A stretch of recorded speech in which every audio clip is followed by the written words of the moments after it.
be the best. I want to be the best, simple and plain. That's why I play the game. To be the best, you have to win. And that's what drives me. He's the best player in the game. It's just that simple. There's nothing that Kobe Bryant can't do. He will defend your best player. He will shoot from the perimeter. He will get all in your mug. He will do whatever it takes. He is the most complete basketball player in the game today, bar none.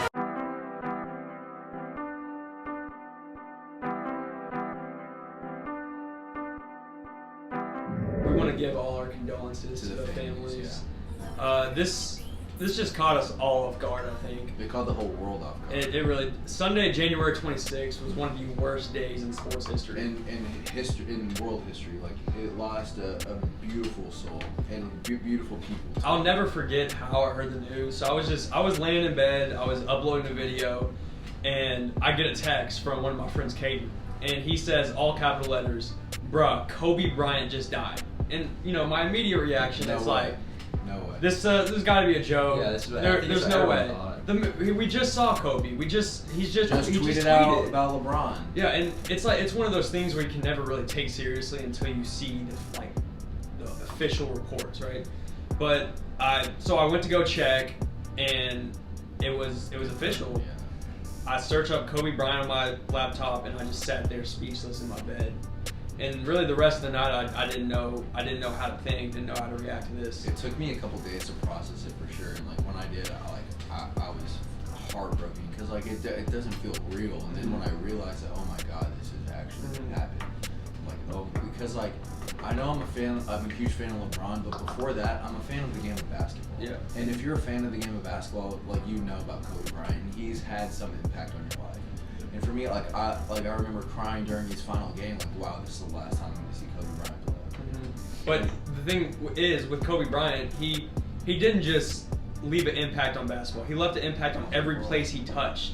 People, the things he did in life. China loved Kobe. His family, like he interacted with so many more people than like former players did. Like, and Kobe was so talented outside of basketball. He won a damn Oscar. Yeah. Like for one of the most beautiful pieces of poetry I've ever read in my life, Dear Basketball. And it hits so differently now reading it. Kobe Bryant passed away at the age of 41, leaving behind a legacy that we will continue to carry on, hopefully. And not only the things he accomplished on the basketball court, like we mentioned, but what he did off of it as well, mentoring so many players, including Jason Tatum. You know, Kyrie. Like you said, winning an Oscar, being a great father to 4 kids.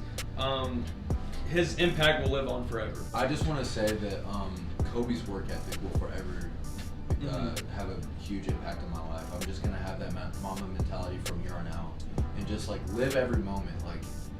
Because you never know. You never know what's tomorrow's not guaranteed, and if you like have any sort of beef with anyone, just resolve it. Yeah. Life is bigger than that. Like life is too short to be negative. Spread positivity. Give your friends a hug. Tell your mom you love them. Tell your dad you love them. Tell everyone you love them. Kobe's resilience through tough situations is it's relentless. It's remarkable. It's unmatched. His first couple years in the league didn't go as planned. He didn't have much success. He wasn't a key player. Year, he was a second year All-Star. First year he only started 7 games, and it would be easy to just quit, but that's not Kobe's mentality. Like to have the mindset and ability to become what he became over the next 20 years. He was on a team with one of the best centers ever, and just had the mentality, I'm better than this guy, I'm the best player on this team, which later resulted in their conflict and their separation. Obviously, the majority of us didn't know Kobe Bryant as an individual, but it feels like I did. Just hearing the people that he affected, hearing them talk, hearing all of everything they had to say about Kobe, it was just they only had to say good things. Like that's all you heard about Kobe Bryant, and it's just heartbreaking knowing it ended how it did. It's up there with like one of the most shocking deaths in history, like up there with Michael Jackson. I've never seen the world react to a death, like because I'm like 16, so I didn't see how the world had to react to Michael Jackson. The world literally stopped. Social media, that's all I see. I can't even get on Instagram without seeing Kobe. I mean, when I tell you scroll on Instagram, every picture was like Kobe. It was and like it's so depressing, and I just can't stay on there for more than 5 minutes without like crying. Like it's so sad. It's tragic. This is not the time to debate who's the best player of all time. I'm done debating. Ranking. This is not the time to rank players. Don't debate, just appreciate. That's why Kobe's the GOAT, Jordan's the GOAT, LeBron's the GOAT. That's how I see it. That's literally enough said. What are your guys' favorite stories of Kobe Bryant? Because there's so many to choose from. I remember just his last game. They were playing the Utah Jazz, and started 0 for 5, and I was like, this is not the way. There's no way he goes it like this, and ends up scoring 60 points. They were down like 10 points in the fourth quarter. I think they were down by like 8 with like 4 minutes to go, and they gave the ball to Kobe, and he made like the most clutchest shots, and I just remember that game. I saw this post on Instagram. It was Kobe was at the free throw line on his way to. He had 59 points, and Gordon Hayward, like when he shot the ball on his way to 60 points at the free throw line, Gordon Hayward stepped out in the lane. So just in case he missed, he would get a lane violation. But Kobe's not missing that. Kobe's not missing that. Kobe didn't miss, but he did it just in case. And it shows like even when he played, the amount of respect and honor like Kobe had. There's so many Kobe moments that you can choose to be the best one, your favorite one. Like when Matt Barnes did the little. Didn't move. He didn't move. Didn't flinch. Didn't move. The Achilles. He tore his Achilles. Knocked down 2 free throws. One of the worst injuries you can have is in any most sport. devastating, and he came back and he was still like productive after that. I feel like any other player would go back to the locker room and just sit out till you're healthy. But Kobe, he got to the line, knocked down 2 free throws, and that's how it goes with Kobe's life. He just steps up to the challenge. But personally, my favorite Kobe moment. Story takes place June 4th during the NBA Finals. A timeout had been called, and Kobe Bryant sitting on the bench, right? Next to him is Chris Rock. One of the funniest people on the world. Chris is just joking with Kobe, trying to get him to laugh, trying to just get any reaction out of him, really. Kobe did not. And the camera zooms in, and all you can see is Kobe looking ahead, stone cold, no facial expression, just focus on the game. And I chose this because it's just a great example to show Kobe's competitiveness. He didn't care what was going on in the outside world during his 48 minutes on the court. Every game was the game for Kobe Bryant. That's what separates Kobe from other legends is his ability to focus. He doesn't show emotion, which gave him the upper hand over his opponents every time.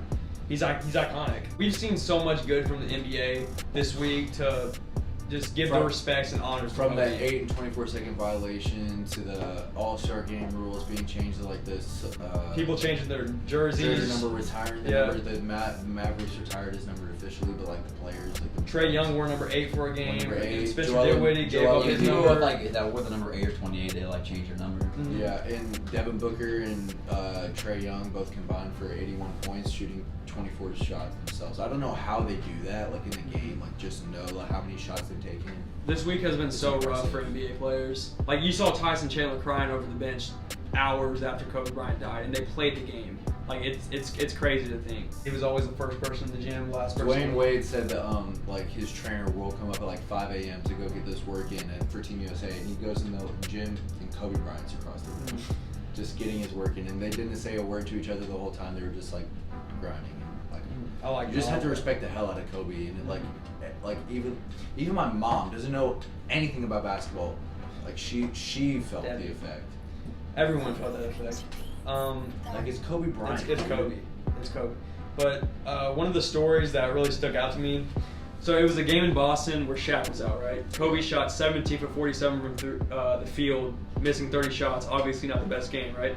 But after the game, reporters went around the locker room doing their job, asking questions. They asked Kobe if he took that many shots because he needed to fill the void with Shaq being out. Kobe looked the reporter right in the eye and said this: "No, I felt like even if I was going 1 on 5, I had a better chance of making it than if my teammates were wide open." That sums up Kobe. So the next day they were going through film, and Phil Jackson made a point to show the team what Kobe said after the game. Rick Fox stands up, obviously, getting a little emotional like any basketball player would. Kobe just turns around and says with a straight face, "Rick, I don't know what you're getting mad for. That's how I really feel." So to sum it up, Kobe just didn't care how you felt. He was gonna be earn honest. his respect. You had to earn his respect for sure. Yeah, and you have to respect that. Kobe's competitiveness and will to win was second to none. He's literally the type of player that you want to play with. He's gonna be honest with you. He's gonna tell you when you're making a mistake. He's gonna be honest with you. I think that's why D'Angelo Russell took such a huge step, because Kobe was his mentor his first season. And having that's huge to have someone as Kobe Bryant as your veteran in the NBA to take you under his wing. You can show you the ins and outs of the NBA. You can truly go up and down. There can be a list of just great NBA players who have been mentored by Kobe. Kyrie, D'Angelo, Jason Tatum. There's been so many people he's touched on and off the court. We're gonna wrap it up, but we just wanted to give our thanks and show respect to Kobe. Just keep Kobe in your thoughts and prayers, and everyone else. His family. His family. All and the families else, affected. And just never forget. Mamba mentality. Whenever you shoot a ball in the trash can, yell out Kobe. Never let that die. That's the thing. He brought up a whole generation of kids just throwing paper balls in the trash can saying Kobe. Like that's the most iconic basketball thing of my childhood. Yelling Kobe when I shoot something in a trash can. You didn't even have to know who Kobe was. You just know, like, when you shoot Kobe. Yeah, I feel like every kid, one time in their life, had to have said Kobe. Because that's just Kobe, man. He's iconic. He's original. Kobe's Kobe.